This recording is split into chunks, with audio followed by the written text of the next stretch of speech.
Tere tulemast meie B1 taseme podcasti.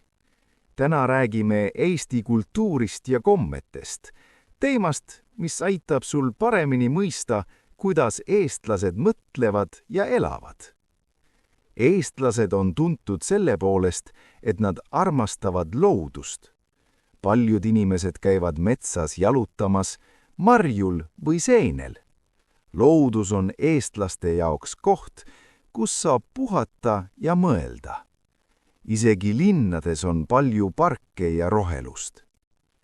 Teine oluline osa Eesti kultuurist on laulmine. Eestis on väga tugev koorilaulu traditsioon. Laulupidu, mis toimub iga 5 aasta tagant, on üks suurimaid koorifestivaleid maailmas.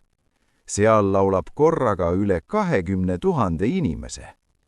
Paljud välismaalased ütlevad, et see on üks kõige liigutavamaid kogemusi nende elus.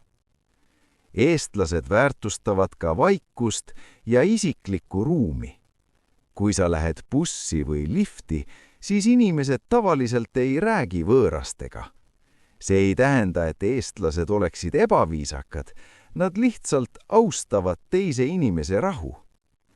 Eesti kultuuris on tähtsal kohal ka traditsioonilised pühad, jõulud, jaanipäev ja vastlapäev. Jaanipäeval tehakse lõget, süüakse grillliha ja tantsitakse. Jõulude ajal on kodud kaunistatud ja pere tuleb kokku. Kui õpid Eesti kultuuri tundma, muutub ka keel palju lihtsamaks. Proovi märgata, millised Eesti kombed sulle kõige rohkem meeldivad.